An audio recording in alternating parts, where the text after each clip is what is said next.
Eh bien bonjour, nous allons nous retrouver aujourd'hui pour une première présentation des structures itératives, à savoir la boucle pour. Alors la boucle pour est la boucle la plus simple qui existe dans les différentes structures itératives que l'on aura l'occasion de voir.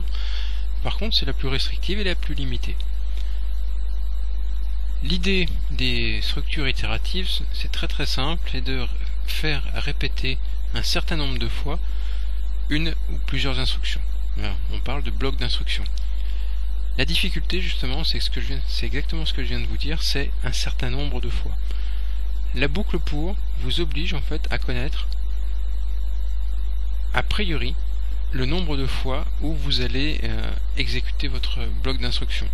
Les autres instructions, les autres structures itératives que l'on aura l'occasion de voir, elles vous permettront en fait de ne pas connaître a priori le nombre de fois où vous allez faire exécuter votre bloc. Donc on va voir tout ça. Je vais créer une solution que je vais appeler les structures itératives et je vais utiliser là le for. On va faire simple, le for. Voilà. Mon idée en fait, c'est de faire afficher les x premier entier à partir de la valeur 1. Imaginons que je vais faire afficher les 50 premiers entiers. Actuellement, en fait, vu ce que l'on a déjà vu ensemble, j'ai guère d'autres moyens. Alors bien sûr, on demande de les faire afficher les uns en dessous des autres, sinon ce serait un peu trop facile. Il faut que je fasse afficher 1. Après, il faut que je fasse afficher 2. Voilà, bon je vais peut-être pas aller plus loin, vous avez compris le principe, hein. Donc voilà, et puis là il faudra que j'aille jusqu'à 50. Ça va poser problème. De plus, le problème majeur, c'est que si je demande à l'utilisateur à quel moment, jusqu'à quel chiffre il veut son affichage, là je suis incapable de le faire. Ou alors il faut que je pose à chaque fois la question, après avoir affiché 1, est-ce que vous voulez faire afficher le suivant? Oui, non, j'affiche 2 s'il me l'a demandé. Donc faire tout un tas de if imbriqués, c'est très vite ingérable. Mon idée en fait ce serait de lui faire un console.writeLine d'une valeur i. Donc moi j'utilise très souvent la valeur i dans ce genre de problème. Certains utilisent la valeur ind ou carrément indice. C'est exactement la même chose, c'est juste un problème d'écriture et d'habitude. Bon, moi je travaille toujours avec le i. Voilà, et moi ce que je voudrais c'est que ça, il me le répète x fois avec i égale 1, après i égale 2, i égale 3, etc. Remarquez ici je mets pas naturellement, j'ai pas mis de guillemets puisque c'est une variable. Donc si c'est une variable, il va falloir que je la déclare.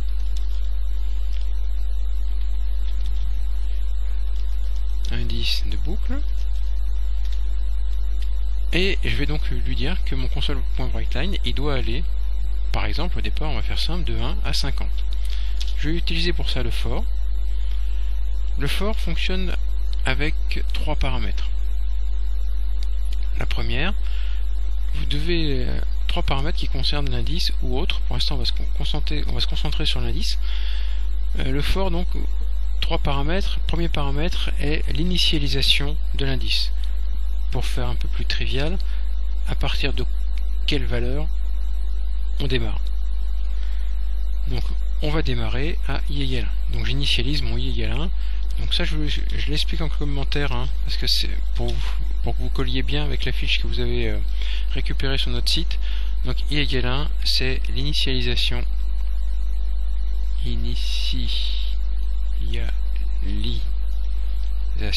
de l'indice.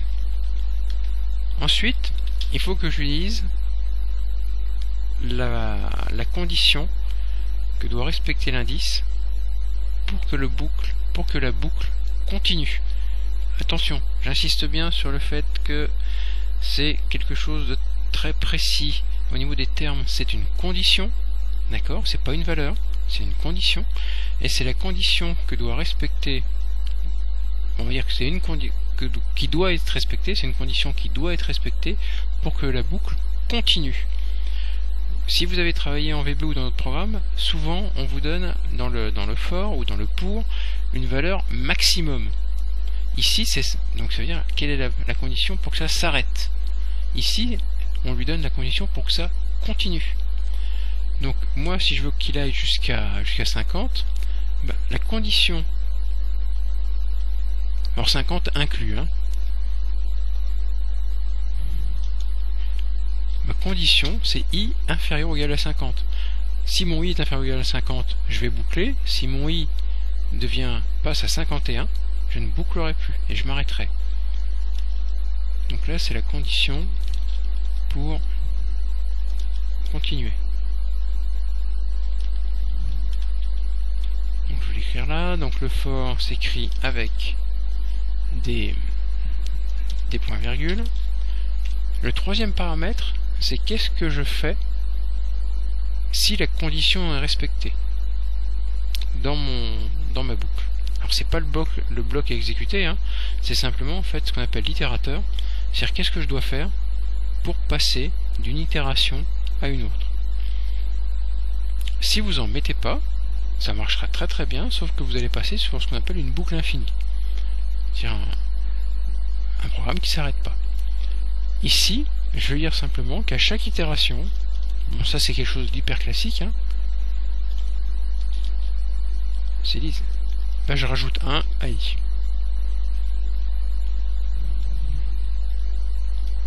Donc c'est bien une assignation, c'est pas une condition, donc il n'y a bien qu'un seul égal. On peut très bien, dans mon for, étant donné que là j'ai qu'une seule instruction, ne pas utiliser d'accolade. Même remarque que sur le si, prenez l'habitude de les mettre, ça sera plus structuré, on se posera moins de questions, au fil de notre apprentissage on les supprimera.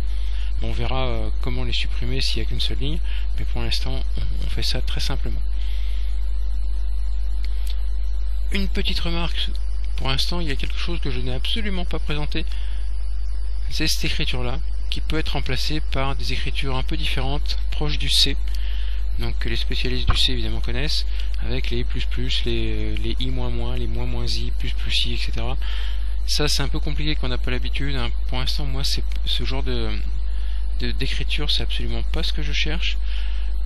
Donc pour l'instant je fais un peu de l'écriture universelle, pas forcément spécialisée en C++, en C#, pardon.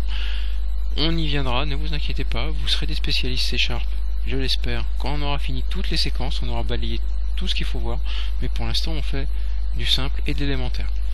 Donc for i égale 1, mon indice i part à 1, à chaque fois, bah, tant que ma boucle qui est là va s'exécuter, tant que cette condition là est vraie, donc tant que i est plus petit que 50, plus petit ou égal, et à chaque passage je vais rajouter un à i. Alors pour que vous voyez ce qui se passe, je vais faire ici un console.readkey, c'est pour ça que je vais aller jusqu'à 10. Après je vais faire un affichage classique, hein.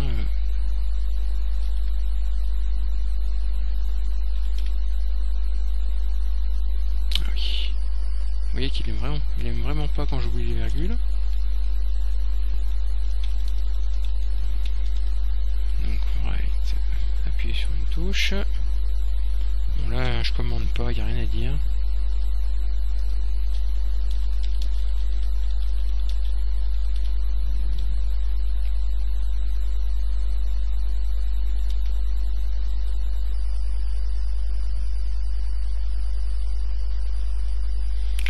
Voilà, donc on va le faire exécuter. On va exécuter notre programme. Donc là il affiche 1, parce que i est égal à 1, il attend que j'appuie sur une touche. Il est passé là. Il va réévaluer l'expression qui est là. Est-ce que i est plus petit que 50? Oui. Dans ce cas-là, je rajoute 1 à i. Donc i égale 3, j'affiche 3, j'attends sur une touche. Donc vous voyez que ça en fait ne sert qu'une seule fois. Après vraiment il se concentre sur cette partie là. Est-ce que 3 est plus petit que 50? Oui. Je rajoute 1 à i. Voilà, bon vous avez compris, hein, je ne vais pas le faire dérouler comme ça jusqu'à 50. Et je vais arrêter mon programme un peu méchamment, mais ça c'est pas très grave.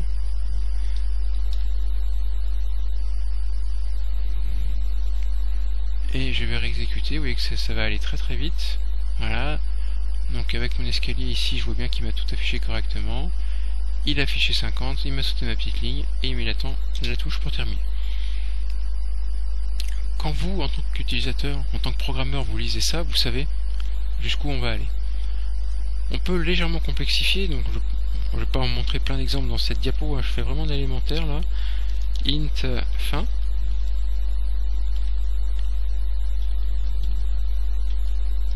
Le int fin, ça va être en fait la valeur jusqu'à laquelle je dois aller. Donc je vais demander à l'utilisateur la valeur limite, de saisir la valeur limite.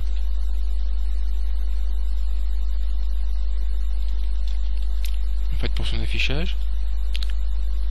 Limite de l'affichage.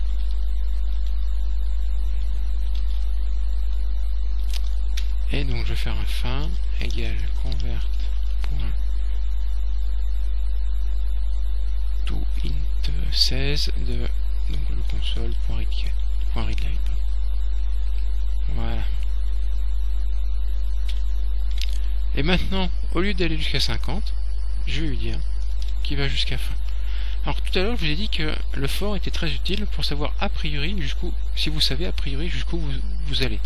Là, vous allez me dire, bah oui, mais là je le sais pas, puisque je fais une saisie et ça devient du dynamique. C'est-à-dire qu'en fait, des choses comme ça qui changent, qui peuvent évoluer au cours du temps. Certes, mais l'ordinateur, lui, lorsqu'il va exécuter son programme, lorsqu'il arrive là, sur cette ligne-là, lui sait déjà à l'avance combien de fois il va l'exécuter.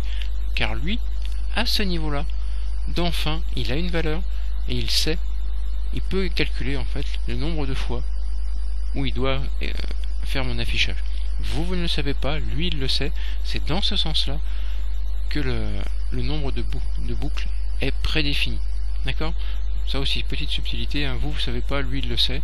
Par contre, quand ni lui ni vous ne savez combien de fois vous allez faire la boucle, là le for est totalement n'est pas envisageable et totalement inadapté. On va quand même faire exécuter ça. Je vais faire ma petite sauvegarde. On exécute. Si c'est la valeur limite de l'affichage 5 et il s'arrête bien à 5. D'accord? Donc vous voyez là j'ai paramétré. J'aurais pu faire exactement la même chose avec le i égale 1. On peut faire aussi grâce à ça une notion de compte à rebours. Tout simplement en mettant ici i égale fin par exemple, ici i égale 1. Bon, tiens, on va le faire. Donc la condition, je vais aller jusqu'à 1. Donc tant que mon i est supérieur ou égal à 1, ce que je vais faire, c'est un i égale i moins 1. Vous voyez qu'ici, je change simplement mon ordre d'affichage grâce en fait à ça là. Grâce à cette puissance là, j'ai fait en fait 5, 4, 3, 2, 1. Ça en fait, si vous voulez, c'est l'équivalent du step dans beaucoup de langages, ou du pas en algorithmique. C'est-à-dire en fait de combien évolue mon indice à chaque passage. D'accord? Voilà, donc je vous rappelle là la valeur de départ, la condition à respecter pour que l'itération soit exécutée, et comment évolue mon indice, ou qu'est-ce que je dois faire sur mon indice à chaque itération. Classiquement, on fera du i égale i plus 1, on l'écrira un petit peu différemment par la suite pour coller aux spécificités du C#, mais ça c'est quelque chose de très classique. Voilà, j'espère que ça vous a éclairci un petit peu sur le for. On va faire pas mal d'exercices là-dessus, et vous allez voir que ça n'a rien de compliqué. Merci.